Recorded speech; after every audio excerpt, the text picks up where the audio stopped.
Live from New York, it's Saturday night! In the early morning hours of the 5th of March, 1982, the lights were still on inside a small bungalow at the Chateau Marmont in Los Angeles. Inside that room lay John Belushi, one of the most famous entertainers in America, silent, unresponsive, and already slipping beyond reach. Just hours earlier, people had been coming and going.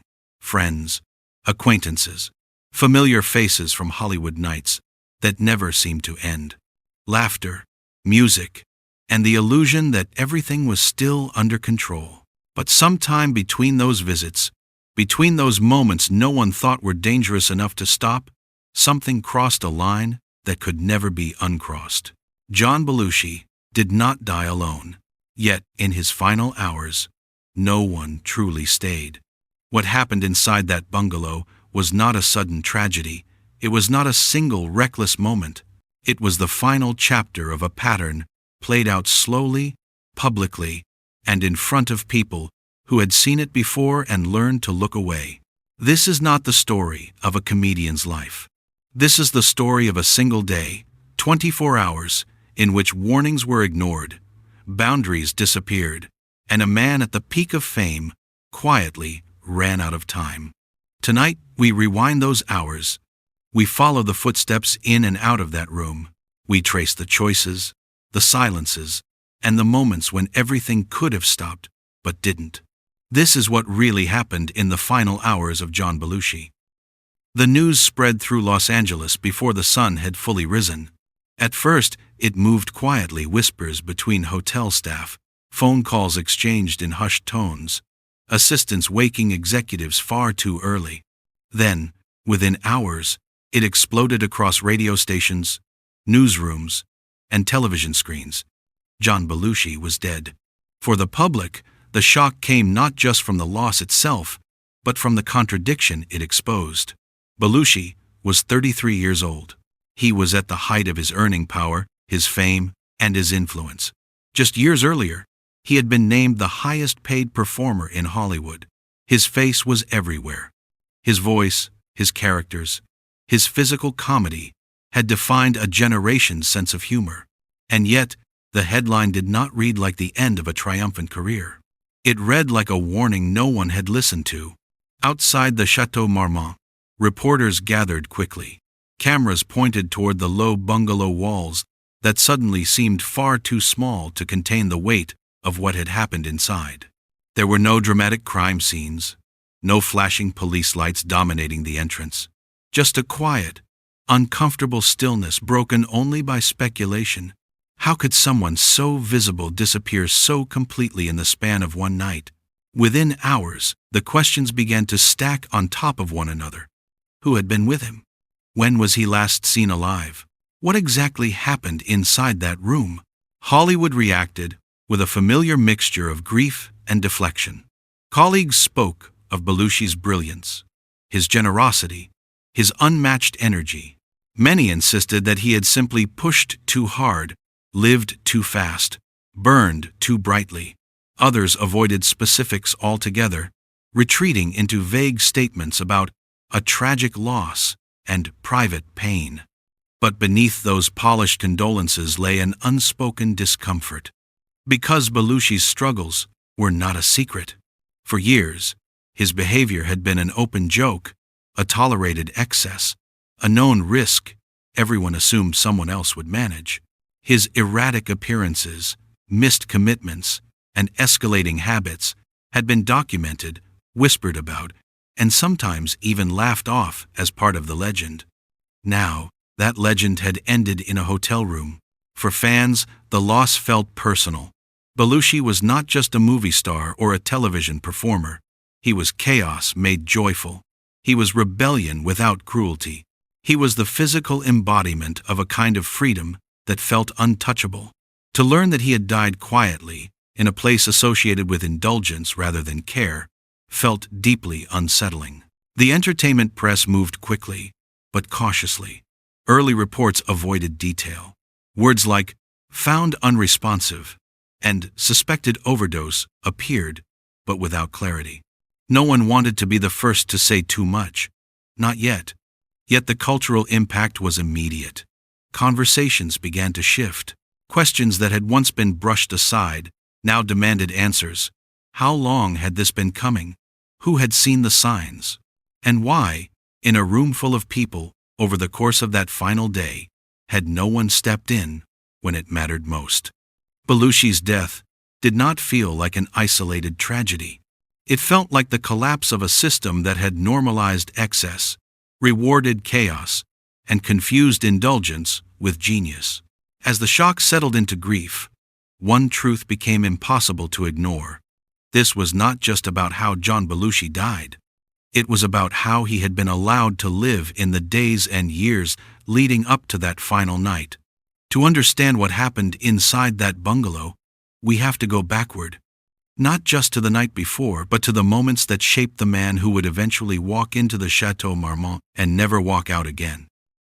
Long before the bungalow, at the Chateau Marmont, before Hollywood contracts and late nights that blurred into mornings, John Belushi was a restless force looking for somewhere to land. He grew up in a working-class family in Illinois, the son of Albanian immigrants who believed in discipline, routine, and tangible success. From an early age, Belushi stood out not because he was loud, but because he was impossible to ignore. He moved differently. He filled rooms without trying. Humor came to him not as a polished skill, but as an instinctive response to tension. Comedy became his way of taking control. In school and later on stage, Belushi learned something that would follow him for the rest of his life. When he pushed harder, people paid attention. When he went further than expected, laughter came faster and louder. That feedback loop, effort, excess, reward, became deeply ingrained. By the time he reached Chicago's improvisational scene, his reputation was already forming. He was brilliant, unpredictable, and relentless. Audiences loved him. Fellow performers admired him. But behind the scenes, there were early signs of imbalance. Belushi didn't know how to slow down. He didn't know how to stop once a performance ended. The energy that powered him on stage had nowhere to go when the lights went out. When national television came calling, everything accelerated. Saturday Night Live transformed Belushi into a household name almost overnight. The pressure was immense, but so was the validation. Every week, millions watched him tear through characters with physical intensity that felt almost dangerous. He wasn't just funny, he was explosive. That explosiveness became his brand. But live television is unforgiving. The pace was brutal. The expectations were endless. Writers worked through the night. Cast members lived in a constant cycle of adrenaline and exhaustion. In that environment, excess wasn't just tolerated, it was normalized. Belushi thrived publicly. Privately, cracks were forming. The habits that had once seemed manageable began to escalate. What started as indulgence turned into dependence. Colleagues noticed mood swings, volatility, moments when the humor gave way to anger or withdrawal. Still, the machine kept moving. Shows went on. Movies followed. When the Blues Brothers arrived, Belushi crossed another threshold. The project wasn't just successful, it became iconic. He was no longer simply a television star, he was a box office draw. Studios trusted him with massive budgets. The industry rewarded him not only with money, but with freedom. And freedom, without structure, proved dangerous. As his fame grew, so did the distance between who he was on screen and who he was becoming off it. Friends described someone increasingly difficult to reach. Someone surrounded by people, yet strangely isolated. The laughter remained, but it was often followed by long disappearances and missed obligations. Warnings appeared in different forms. Producers grew concerned. Schedules slipped. Insurance costs rose. There were attempts half-hearted, inconsistent to intervene, but nothing lasted. Each time Belushi resurfaced with a performance that reminded everyone why he was worth the trouble, the alarms were quieted again. Hollywood had a long history of mistaking survival for recovery. By the early 1980s, Belushi was living inside a contradiction. Publicly, he was unstoppable. Privately, he was burning through his body at a pace few could sustain. His marriage, his friendships, and his professional relationships all strained under the weight of unpredictability. And yet, the narrative never changed. He was still the wild genius, still the rebel, still the man who could always pull it together when it mattered. Except, increasingly, he couldn't. By the time he checked into the Chateau Marmont in late February of 1982, this was not a man on a brief vacation. It was a man drifting between projects, between commitments, between versions of himself. The hotel, long known as a refuge for stars who wanted privacy without accountability, offered exactly what Belushi had learned to rely on: space without supervision. The final chapter didn't begin suddenly. It began quietly, years earlier, in moments when intervention was delayed, boundaries were blurred, and excess was mistaken for brilliance. To understand the gravity of what happened in that bungalow, we have to look directly at the descent that followed the period when the balance finally collapsed and the warning signs grew too loud to ignore. By the time John Belushi entered the final stretch of his life, the line between performance and self-destruction had nearly vanished. What once looked like excess now functioned as routine. Friends and colleagues later described a man who no longer indulged for celebration, but for survival. The energy that had once fueled his comedy now seemed to demand constant reinforcement. Without it, Belushi struggled to function, to focus, to feel present. Hollywood noticed, but only in fragments. There were canceled meetings, missed rehearsals, unexplained absences. Some producers began to insist on supervision.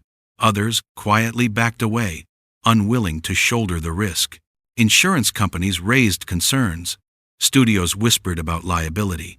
Still, Belushi remained valuable enough that consequences rarely stuck. He was warned, he was confronted, and he was repeatedly forgiven. Those closest to him sensed that something fundamental had shifted. The humor still appeared, but it often felt forced, almost defensive. Behind closed doors, Belushi oscillated between confidence and despair. One moment, he spoke about new projects, new ideas, fresh starts. The next, he withdrew completely, unreachable even to those trying to help. Attempts at control came and went. Short-lived efforts to slow down, promises made and quietly abandoned. In an industry built on momentum, stopping felt like failure. And failure was something Belushi had never learned to tolerate. The environment around him offered no resistance. Late-night gatherings blurred into early mornings. Substances circulated without question. The idea of limits felt incompatible with the mythology surrounding him. Belushi had become both the star and the spectacle, expected to embody the chaos that audiences found thrilling. That expectation took a toll. Emotionally, he grew erratic. Friends later recalled moments of paranoia, sudden anger, and deep fatigue. Physically, the signs were there as well: weight fluctuations, visible exhaustion, and a sense that his body was no longer keeping up with the demands placed on it. Yet outwardly, the narrative remained unchanged. John Belushi was still funny, still working, still alive. That illusion allowed everyone, studios, friends, acquaintances, to postpone hard decisions. The absence of an immediate crisis created the dangerous impression that there would always be more time. But by early 1982, time was no longer an abstract concept. Belushi's professional life had stalled. Projects were delayed or quietly dissolved. The sense of forward motion that had once defined him was gone, replaced by drift. He moved from place to place without clear purpose, carrying his habits with him. The Chateau Marmont was not chosen by accident. It was a place where rules dissolved, where privacy was respected above accountability, where people came and went without scrutiny. For someone in Belushi's condition, it was both refuge and trap. Inside that environment, the last safeguards fell away. There was no schedule to follow, no authority figure to answer to, only the familiar pattern of company, indulgence, and denial. Each night reset the cycle, pushing the body closer to a breaking point few were willing to acknowledge. What made this period especially tragic was not ignorance but normalization. The people around Belushi were not unaware of the danger. Many had seen it before, in others, and sometimes in themselves. But danger had become background noise. Excess had lost its urgency. Survival had been mistaken for resilience. As the final days approached, warning signs grew sharper. Belushi appeared increasingly withdrawn, then suddenly energetic. He spoke of future plans with a desperation that suggested uncertainty rather than confidence. Those who saw him sensed imbalance, but no single moment felt definitive enough to force action. And so, the system continued to fail quietly. The collapse was no longer a matter of if, but when. That moment arrived not with a dramatic confrontation or public breakdown, but during a stretch of hours that looked, on the surface, like many nights before it. A familiar setting, familiar faces, familiar mistakes.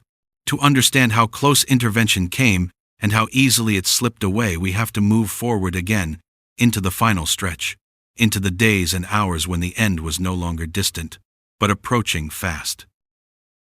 The final 24 hours unfolded quietly, without alarms, without urgency, without the kind of drama that forces intervention.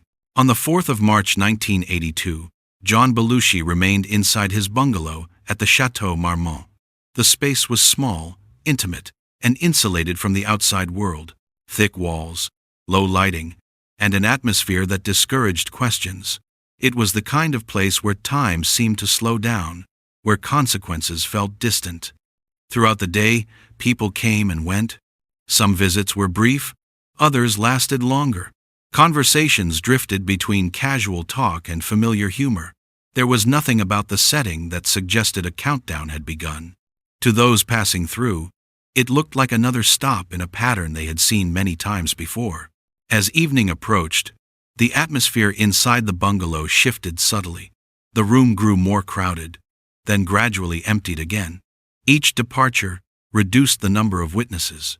Each goodbye carried the assumption that Belushi would still be there in the morning. By late night, only a few remained. What happened during those hours has been reconstructed through reports and later testimony. The timeline is incomplete, but the shape of it is clear. Substances were present, boundaries were absent. The environment offered no resistance. At some point during the night, Belushi was left alone. There was no emergency call, no immediate sign of distress, no moment when someone realized that the situation had crossed from dangerous into irreversible. The line was crossed quietly, without ceremony. As the night turned into early morning, the bungalow fell silent. When Belushi was eventually discovered, he was unresponsive. Emergency responders were called, but it was already too late. There were no dramatic final words, no last-minute rescue. The end had arrived without interruption.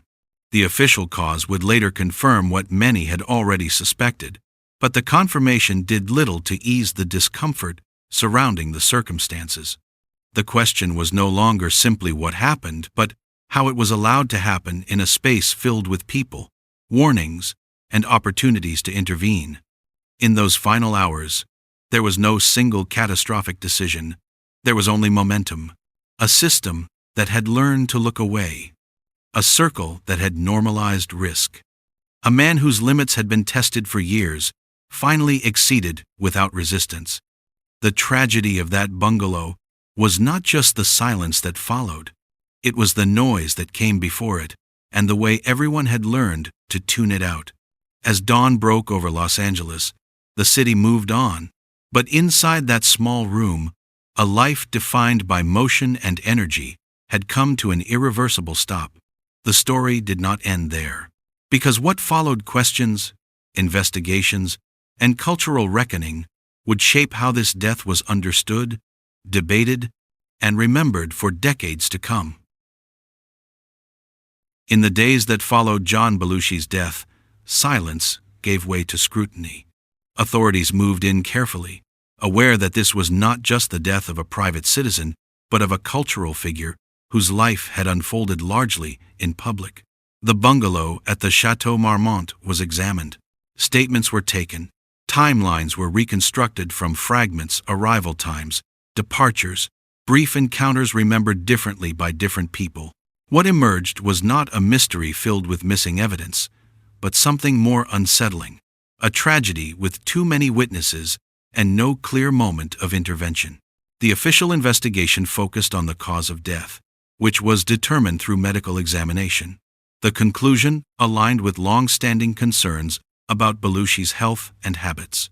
There was no evidence of foul play, no signs of an external attack. The facts, on paper, appeared straightforward. Yet public discomfort persisted, because the case raised questions that legal findings could not answer. Questions about responsibility, about proximity, about the thin line between presence and accountability. Media coverage intensified. Headlines shifted from shock to analysis. Reporters retraced Belushi's final movements, naming the people who had visited him, the times they arrived, the times they left. Some accounts conflicted, others overlapped just enough to create a sense of inevitability. No one disputed that Belushi had not been alone for most of that final day. The debate centered on what that meant. Was this a failure of friendship? A failure of the industry? Or simply the tragic endpoint of a personal struggle no one could control? Those who had been close to him responded in different ways. Some spoke openly, acknowledging regret and missed chances. Others withdrew completely, choosing silence over public examination. The tone of commentary varied from empathy to quiet condemnation, but the underlying tension remained the same. How many chances does someone get before concern becomes negligence? The Chateau Marmont itself became a symbol in the conversation that followed. Long romanticized as a haven for artists and outsiders, it now represented something darker, a place where privacy could slide into neglect, where indulgence could replace care. Belushi's death also forced Hollywood to confront patterns it had long avoided addressing. The industry had seen similar losses before, but rarely with such a clear trail of normalization leading up to the end. Excess had been tolerated, warning signs had been dismissed, survival had been mistaken for stability. In the months that followed, changes were discussed, debated, and unevenly implemented. Some productions tightened oversight. Conversations about substance abuse grew louder, if not always more effective. Belushi's name became shorthand for a cautionary tale invoked whenever a performer seemed to be spiraling publicly. Still, no single reform could address the deeper issue. Because Belushi's final hours were not defined by secrecy, they were defined by familiarity. The danger was visible, but it had become routine, and routine, when left unchallenged, can be lethal. Even decades later, his death remains a reference point, not because of unresolved facts, but because of unresolved responsibility. The investigation closed, but the conversation never fully did. And that lingering discomfort is what gives this story its weight. Because the final question is not whether the outcome could have been different. It's why so many people believed, until the very end, that it wouldn't happen at all. John Belushi's life did not end with a punchline. It ended in silence. In the years since his death, his work has remained vivid, almost defiant in its energy. The characters still move too fast. The performances still feel reckless, physical, alive. For many, Belushi exists forever in motion, frozen at the height of his power, untouched by the final stillness that followed. But that image tells only part of the story. Because when his life is viewed through the lens of those final hours, a different truth emerges. One that has less to do with comedy and more to do with limits. Limits that were never clearly drawn. Boundaries that were softened in the name of creativity, freedom, and success. Belushi left behind a legacy that reshaped American comedy. He helped redefine what it meant to be fearless on stage.